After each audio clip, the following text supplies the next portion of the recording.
세상에 계셨으며 세상은 그로 말미암아 지은 바 되었으되 세상이 그를 알지 못하였고 자기 땅에 오매 자기 백성이 영접하지 아니하였으나 영접하는 자 곧 그 이름을 믿는 자들에게는 하나님의 자녀가 되는 권세를 주었으니 이는 혈통으로나 육정으로나 사람의 뜻으로 나지 아니하고 오직 하나님께로부터 난 자들이니라.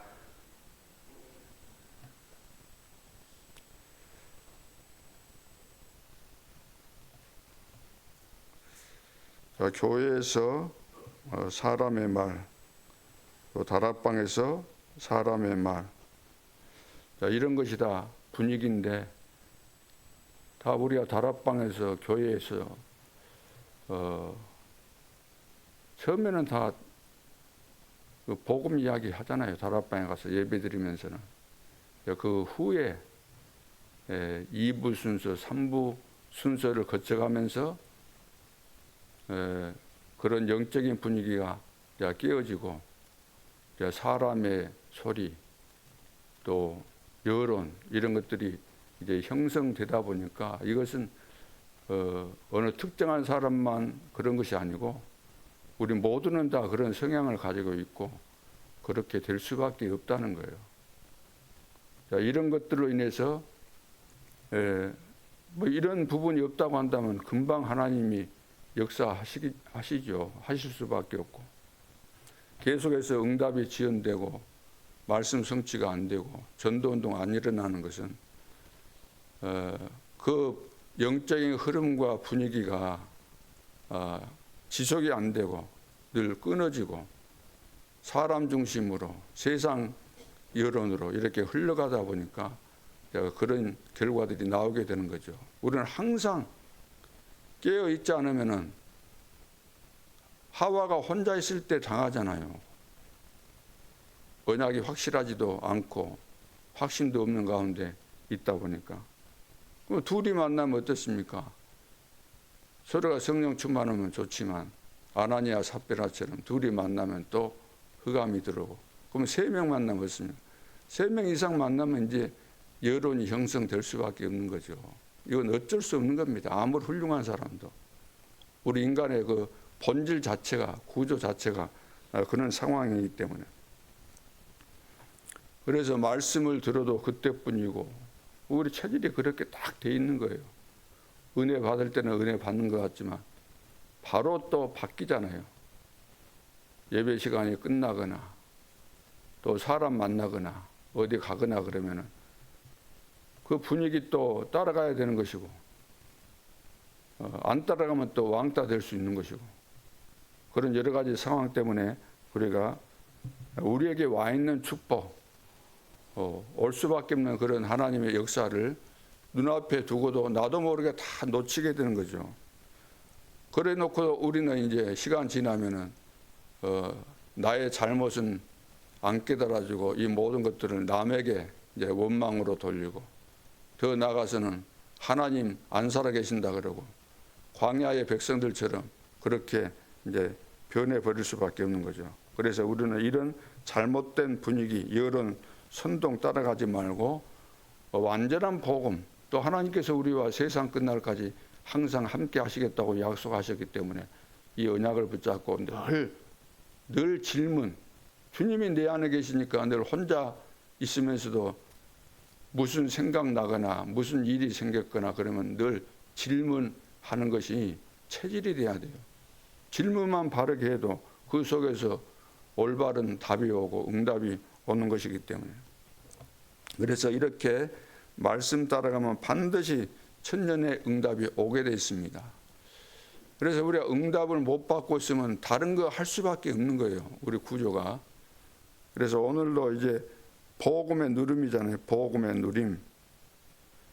요한복음 오늘 1장 이제 11절 12절에 보면 자기 땅에 왔는데 참 빛 대신 생명 대신 예수님께서 약속대로 오셨는데도 불구하고 세상이 알지 못했다.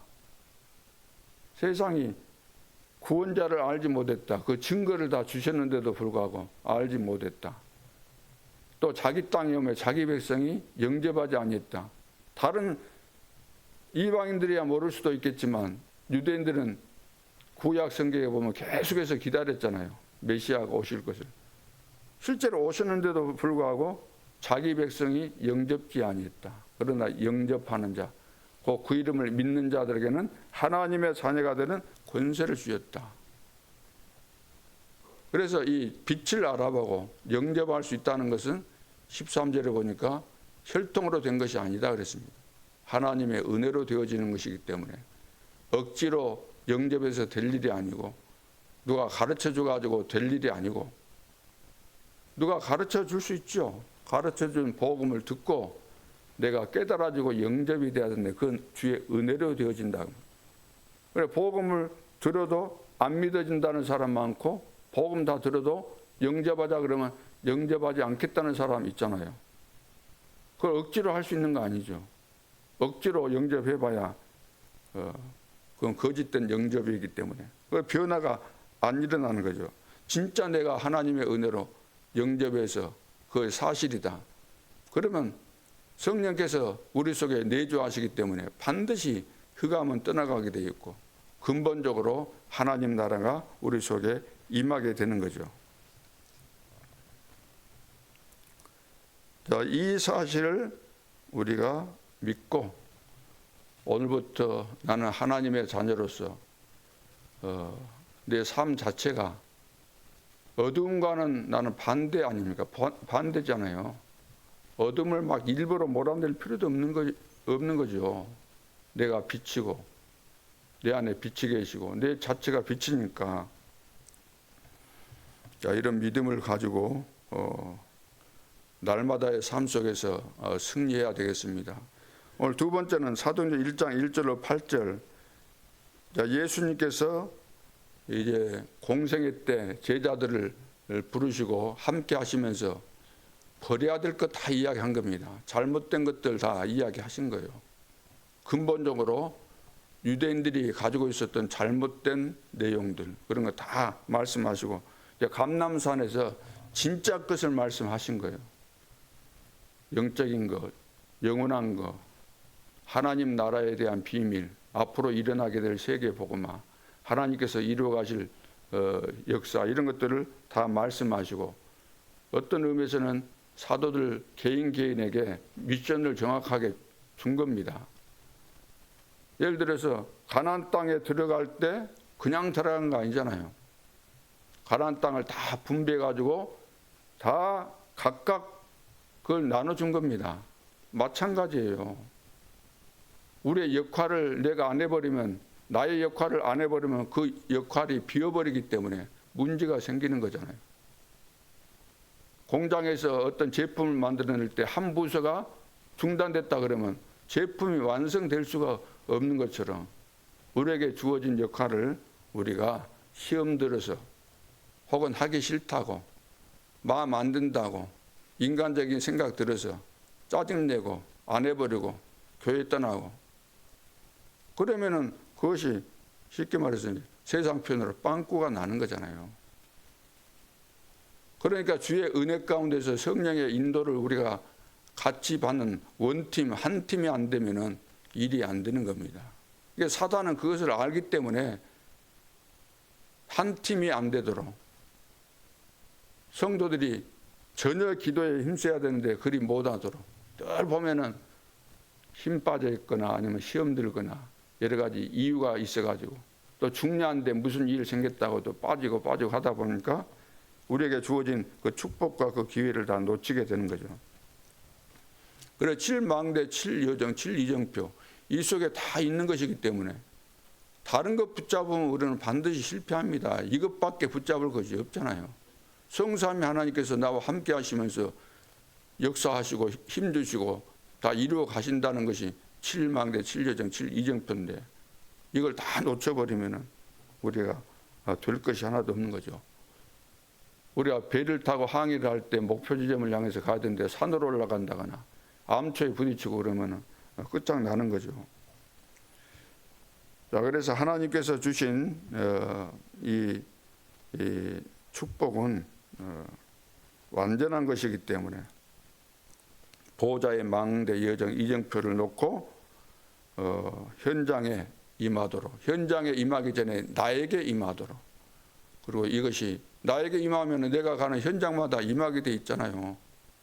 그러면은 이제 어둠은 물러가게 되고 언약은 성취되고 또 이런 비밀을 가진 자가 가는 곳곳마다 말씀 성취, 기도 응답, 전도 운동 일어나게 되어 있기 때문에 하나님께서 사용하시는 가운데 역사가 일어나게 되어 있는 거죠. 오늘 세 번째 빌립보서 3장 8절로 21절에 보면 바울이 이제 나는 모든 것을 그동안 내가 자랑하고 믿었던 거, 내 인생에 있어서 가장 가치 기준으로 세웠던 세상적인 축복, 배경 이런 것들 다 배설물로 여겼다 그랬거든요. 내가 알고 있는 지식, 예를 들어서 공부도 못하는 것이 나는 이제부터 뭐 공부 다 필요 없고 그런 소리는 안 맞는 거잖아요. 바울 같은 사람은 실제로 최고의 위치와 실력과 능력을 인정받고 또 누렸던 사람이고 그런 사람이 그런 말하면 통하는 것이지. 그런데 바울은 어떻게 그렇게 될 수 있었을까? 그 엄청난, 지금도 모든 사람들이 그것을 위해서 살아가고 있는데 배경 자랑하고 실력 자랑하고 자기 과시하고 다른 사람이 나 알아주는 것을 기대하면서 살고 안 알아주면 서운하고 우리가 늘 살아가면서 늘 하잖아요. 국회의원들 뭐 이리 한 번씩 나와갖고 하면은 언제 봤다고 우리한테 그렇게 막 굽실굽실하면서 절하고 그럽니까? 왜 저래요? 왜 굽실굽실 절하고 그럽니까? 알아달라는 거지 자기. 근데 바울은 그래 안 했어요. 바울은 그렇게 사람들의 기준으로 똑같은 기준을 가지고 살았었는데 어느 날 보니까 이것이 내 인생의 성공의 비밀이고 성공의 가치인 줄 알았는데 이거 아니구나. 이게 오히려 내 인생을 완전히 망하게 한 그런 주 요인이구나. 이걸 깨달은 겁니다. 그래서 내가 그리스도를 얻고 이 모든 것을 배설물로 여겼다. 배설물 정도가 아니고 이것이 나를 죽이는 해가 되게 했구나. 해로 여겼다 그러잖아요. 자, 그때부터는 뭐 내가 진짜 한 것이 없다. 고린도 그 전서에서 나왔잖아요. 나의 나된 것이 주의 은혜로 되었다. 내가 훌륭해서 대단해서 내가 하나님의 자녀된 것이 아니고 주의 은혜로 내가 됐다. 나의 나된 것은 주의 은혜다. 그리고 빌립보서 여기 3장 8절부터 그 뒤에까지 쭉 나오잖아요. 나는 지금까지 해왔던 업적이 없다는 거예요. 나는 뒤에 있는 것은 잊어버리고 앞에 있는 표대를 향해서 간다. 우리를 만났다 그러면 늘 과거 이야기 많이 하고 과거에 나 대단했다 어쨌다. 그런데 그 없다는 거예요. 내가 한 것이 아니니까 모든 것이 주의 은혜로 되어진 것이니까 자랑할 것이 없잖아요. 나는 땅의 것 가지고 굉장히 자랑도 많이 하고 뭐 로마 시민권 가지고 있다가 중요한 때 내 보일 정도로 굉장한 가치를 가지고 있었잖아요. 근데 나는 그것이 필요한 거 아니다. 천국 시민권을 나는 가졌다. 나는 이 땅에서 해가지고 무슨 일을 열심히 해서 상 받고 그런 것이 아니고 나는 이 세상에서 누구로부터 상 받을 그런 욕심도 없다는 거잖아요. 위에서 부르신 부름의 상을 향해서 달려간다. 주님이 주신 것으로 나는 100%, 200%, 300% 만족하는 것이지 세상 것으로 만족하지 않는다. 만물을 복종케 하는 그 이름, 이런 비밀을 가지고 바울은 신앙생활을 한 것입니다.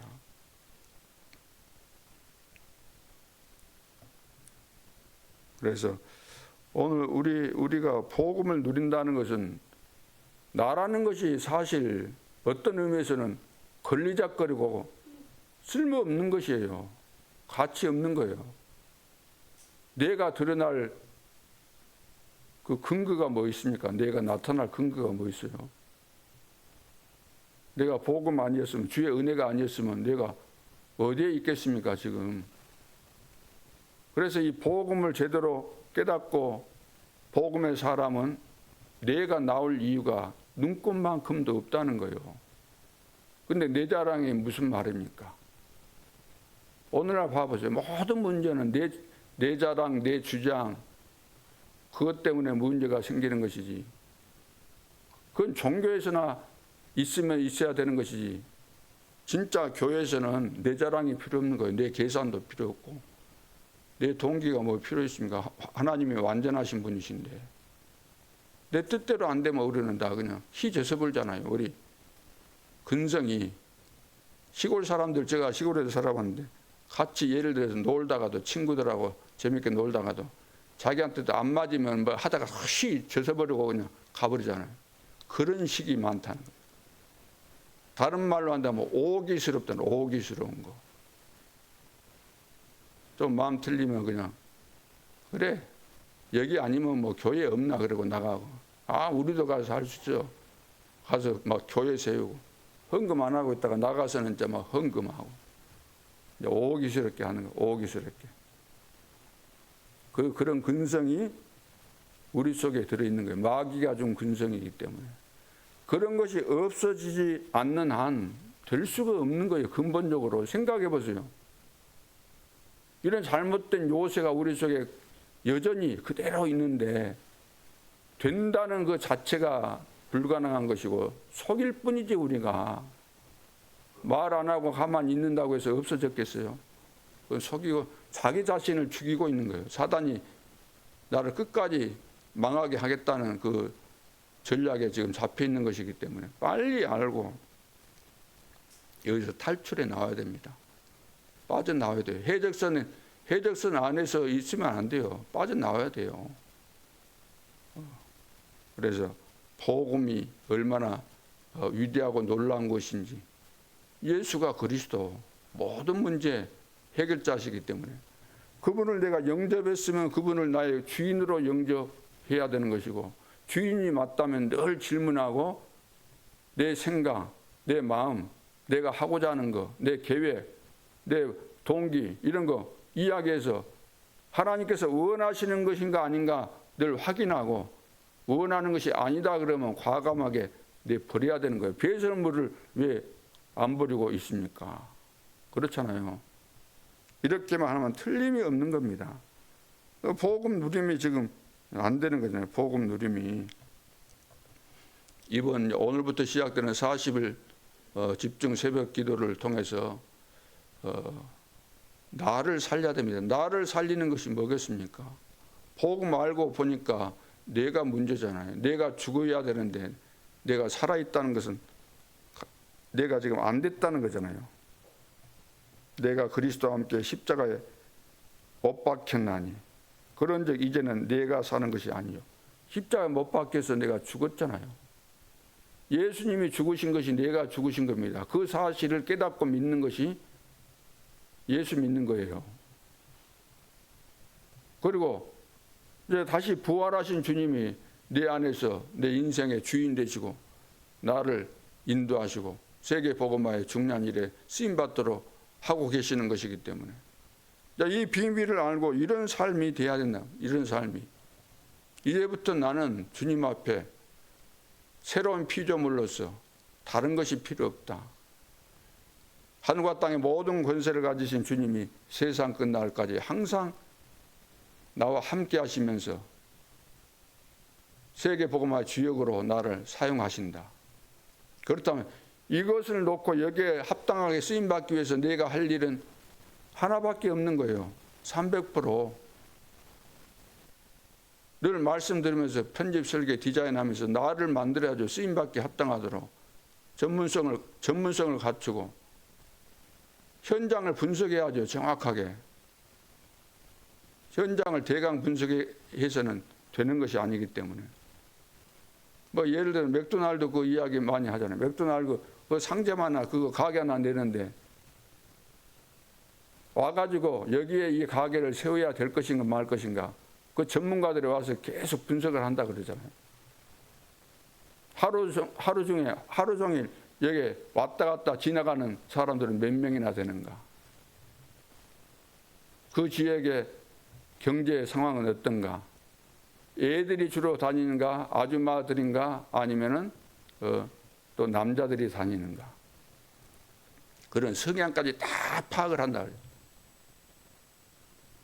그러니까 지역 현장을 우리가 맡겼을 때는 하나님께서 이 현장을 예를 들어 문수동, 여서동 이런 현장을 나에게 주셨다고 한다면 그 지역에 대해서 세세하게 분석하라는 거예요. 가나안 땅에 갔을 때도 정탐꾼 갔을 때도 분석 정확하게 했습니다.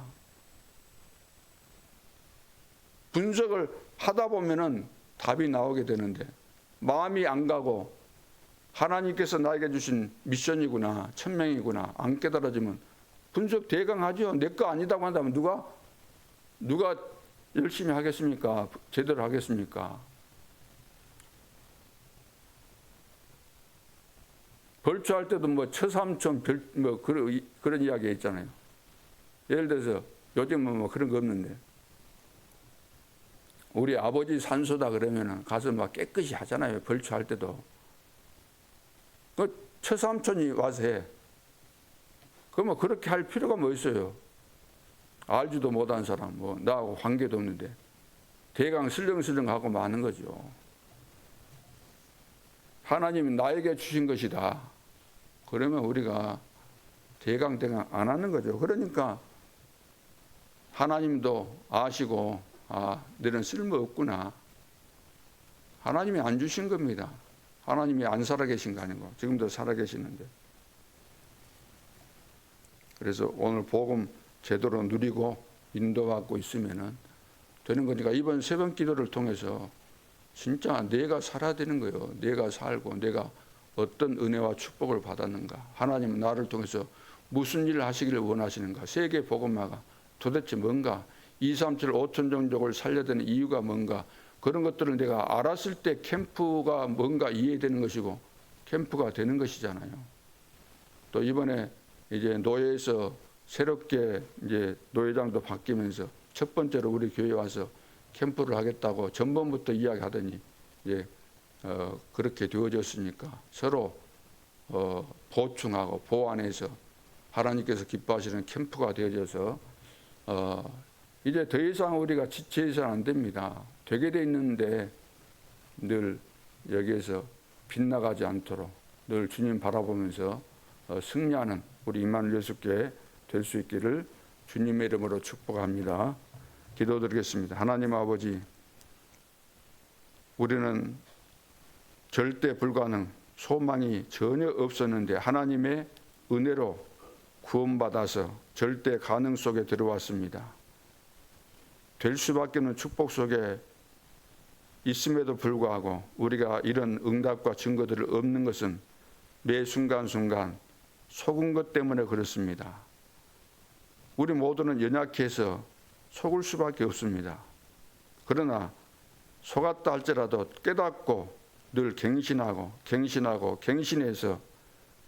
날마다 하나님 앞에서 내 삶이 변화를 입고 새 사람 되고 하나님의 사람으로 전도자의 삶이 이제 형성되어서 제대로 만들어져서 하나님께서 어떤 일을 맡기시더라도 제대로 감당할 수 있는 그리스도의 참된 제자들로 변화를 받고 쓰임받을 수 있도록 축복하여 주옵소서. 우리 속에 안 된다는 불신앙이 완전히 사라지게 도와주시고 하나님이 하시면 하나님의 시간표가 되면 하나님께서 원하시는 것이면 될 수밖에 없는 이 역사를 미리 보고 뜻을 정하고 결단을 내리고 올인하고 여수 전지역에 12망대를 세우는 전도만 하는 지교의 망대를 세우는 이 목표를 두고 하나님 앞에서 도전하는 서명을 하고 서약을 하고 서원을 하고 새로운 시작이 되어질 수 있도록 축복하여 주옵소서. 하나님은 오늘부터 새로운 시작으로 증거를 주실 줄 믿습니다. 이제는 믿음으로 주님 앞에 늘 24시 있게 도와주옵소서. 우리 주변에서 사람의 말이 들려와도 거기에 현혹되지 않게 해주시고 335 모여서 불신앙의 여론이 팽배지지 않도록 내 자신을 잘 관리하고 우리 성도들을 이렇게 또 보호하고 영적으로 우리가 영적 싸움에 승리하고 전 성도들이 마가 다락방에서 일어났던 전혀 기도에 힘썼던 그 증거들 일어나게 도와주시고, 안디옥 교회처럼 성령 충만을 받고 인도받기 위해서 필요하다면 금식까지 하면서 기도했던 것처럼 영적인 분위기가 새롭게 조성될 수 있도록 역사에 주옵소서. 지금도 살아계신 주 예수 그리스도 이름으로 기도하옵나이다. 아멘. 하늘에 계신 우리 아버지여,